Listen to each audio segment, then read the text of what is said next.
വേദിയിലും സദസ്സിലും ഇരിക്കുന്ന വിശിഷ്ട വ്യക്തികളെ, സത്യത്തിൽ ഞാൻ ഇന്നിവിടെ നിൽക്കുന്നത് വളരെ ആകസ്മികമായി എന്നിൽ വന്നു ചേർന്ന ഒരു ദൗത്യവുമായാണ്. പ്രിൻസിപ്പലും വൈസ് പ്രിൻസിപ്പലും ഒഴിവാക്കാനാവാത്ത ചില കാരണങ്ങളാൽ ഔട്ട് ഓഫ് സ്റ്റേഷൻ ആയതുകൊണ്ട് ഇന്നത്തെ ഒരു ദിവസത്തേക്ക് പ്രിൻസിപ്പൽ ഇൻചാർജ് ആവണം എന്ന് എന്നോട് ആവശ്യപ്പെടുകയായിരുന്നു.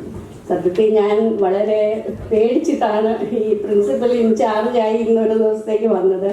അതിനിടയിൽ ഇങ്ങനെ പ്രൗഢഗംഭീരമായ ഒരു സദസ്സിനെ അഭിസംബോധന ചെയ്യാനുള്ള ഒരു ഭാഗ്യം കൂടി എനിക്ക് കിട്ടി എന്നുള്ളതാണ്. യഥാർത്ഥത്തിൽ ഗ്യാസ്ട്രോഎൻട്രോളജി ഡിപ്പാർട്ട്മെൻറ്റ് മെഡിക്കലായാലും സർജിക്കലായാലും വളരെ ബഹുമാനത്തോടും ആദരവോടും കൂടി ദൂരെ നിന്ന് നോക്കിക്കാണുന്ന ഞങ്ങളൊക്കെ. അപ്പോൾ രമേശ് രാജൻ സാർ എന്നെ വിളിച്ചപ്പോഴേ ഞാൻ പറഞ്ഞു, അയ്യോ നമ്മൾ വന്നിട്ട് എന്ത് പറയാനാണ്, ഈ ഗ്യാസ്ട്രോയിൽ വന്നിട്ട് എന്ത് പറയാനാണ് എന്ന് ഞാൻ ചോദിച്ചു. അപ്പം അനാറ്റമി എന്നല്ല എല്ലാം തുടക്കം, അതുകൊണ്ട് മാഡം ധൈര്യമായിട്ട് വാ, കുഴപ്പമില്ല എന്ന് പറഞ്ഞു. ആ ഒരു ധൈര്യത്തിലാണ് ഞാനിവിടെ നിൽക്കുന്നത്. എനിക്ക് തന്നെ അറിയാം, ഞങ്ങളൊക്കെ പഠിക്കുന്ന കാലത്ത് ഞാൻ ആലപ്പുഴയാണ് പഠിച്ചത്. ട്രിവാൻഡ്രത്ത് മാത്രമാണ്, അതായത് 80s 90s തിരുവനന്തപുരത്ത് മാത്രമാണ് ഗ്യാസ്ട്രോഎൻട്രോളജി ഡിപ്പാർട്ട്മെൻ്റ് ഉള്ളത്. ഇപ്പോൾ കേരളത്തിലെ ഒന്നടങ്കം ജനങ്ങൾക്ക് ആകെ ഒരു അത്താണി എന്ന് പറയുന്നത് തിരുവനന്തപുരം മെഡിക്കൽ കോളേജിലെ ഗ്യാസ്ട്രോഎൻട്രോളജി ഡിപ്പാർട്ട്മെൻറ്റ് തന്നെയായാലും സർജിക്കലായാലും മെഡിക്കലായാലും. അപ്പോൾ ആ ഒരു അവസ്ഥയിൽ നിന്നും ഇന്ന് ശരിക്കും പറഞ്ഞാൽ സ്വകാര്യ മേഖലയിൽ ഒട്ടനവധി എന്താ പറയുക പല പല മികച്ച സേവനങ്ങളും കൊടുക്കുന്നുണ്ട്. വളരെ മികച്ച രീതിയിൽ മെച്ചപ്പെട്ടിട്ടുണ്ട്. നമ്മുടെ മെഡിക്കൽ കോളേജ് സർക്കാർ അധീനതയിലുള്ളതായതുകൊണ്ടും അതിൻ്റെ പരിമിതികളിൽ നിന്നുകൊണ്ട് അതിനോടൊപ്പം നിൽക്കാൻ വളരെയേറെ പാടുപെടുന്നുണ്ട്. എങ്കിൽ പോലും നമ്മുടെ ടീച്ചേഴ്സിൻ്റെയും നമ്മുടെ പ്രഗത്ഭരായ ഫാക്കൽറ്റികളുടെയും ശ്രമത്താൽ ഒപ്പത്തിനൊപ്പം നിൽക്കാൻ നമുക്ക് പറ്റുന്നുണ്ട്.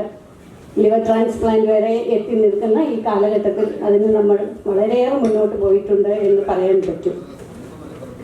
പിന്നെ മറ്റൊന്ന്, ഈ ഇന്നത്തെ സദസ്സിൽ സത്യത്തിൽ ഞങ്ങളൊക്കെ വളരെ ബഹുമാനത്തോടും ആദരവോടും കണ്ടിരുന്ന ഒത്തിരി അധ്യാപകരെ കാണാൻ പറ്റി, അവരെ ആദരിക്കുന്ന ചടങ്ങിൽ പങ്കെടുക്കാൻ പറ്റി. ഇതൊക്കെ ശരിക്കും എനിക്ക് ആക്സിഡൻ്റലി കിട്ടിയതാണെങ്കിലും അതൊരു വലിയ മഹാഭാഗ്യമായിട്ട് ഞാൻ കരുതുകയാണ്. അപ്പോൾ നമ്മുടെ ഗ്യാസ്ട്രോഎൻട്രോളജി സർജിക്കൽ ഗ്യാസ്ട്രോഎൻട്രോളജി ഡിപ്പാർട്ട്മെൻറ്റിന് ഇനിയും വളരെ മികച്ച രീതിയിൽ മെച്ചപ്പെടാനും അതിനുള്ള അവസരങ്ങൾ ലഭിക്കാനും ഭാവിയിൽ ഇൻഫ്രാസ്ട്രക്ചർ ആവട്ടെ ബാക്കി സൗകര്യങ്ങളാകട്ടെ വളരെ ഉന്നതമായ രീതിയിൽ എത്തിപ്പെടാൻ എല്ലാ സൗകര്യങ്ങളും കിട്ടുവാൻ ഞാൻ എല്ലാ ആശംസയും അർപ്പിക്കുകയാണ്. പിന്നീട് ഇന്നത്തെ നമ്മുടെ ആദരണീയരായ അധ്യാപകർ, ഇപ്പോഴും അവരെയൊക്കെ കാണുമ്പോൾ സത്യത്തിൽ 60 കഴിഞ്ഞപ്പോൾ നമ്മളൊക്കെ വയസ്സരായി എന്നാണ് വിചാരിച്ചത്. പക്ഷെ ഇന്ന് ഈ സാറന്മാരെ ടീച്ചേഴ്സിനെയൊക്കെ കാണുമ്പോൾ ഞങ്ങളൊക്കെ വളരെ ചെറുപ്പമാണെന്ന് തോന്നുന്നു. ഇത്രയും കാലം ഇപ്പോഴും കുശലരായിരിക്കുന്ന യങ് ജനറേഷന് മോട്ടിവേഷൻ നൽകുന്ന ഈ അധ്യാപകർക്ക് സർവേശ്വരൻ എല്ലാ ആയുരാരോഗ്യ സൗഖ്യവും നൽകി അനുഗ്രഹിക്കട്ടെ. അവർക്കിനിയും നമ്മളുടെ യുവതലമുറയ്ക്ക് പ്രചോദനമേകി ഇങ്ങനെ തന്നെ അവരുടെ കർമ്മമേഖലയിൽ കൂടുതൽ കാര്യങ്ങൾ ചെയ്യാൻ അനുഗ്രഹമാകട്ടെ എന്ന് പ്രാർത്ഥിക്കുന്നു. ഇനി ഇന്നും നാളെയുമായിട്ട് സർജിക്കൽ ഗ്യാസ്ട്രോയിൽ CME നടക്കുന്നുണ്ട്. അതിലും എൻ്റെ എല്ലാ ആശംസകളും നേർന്നുകൊണ്ട് വർദ്ധിപ്പിച്ചിട്ടുണ്ട്.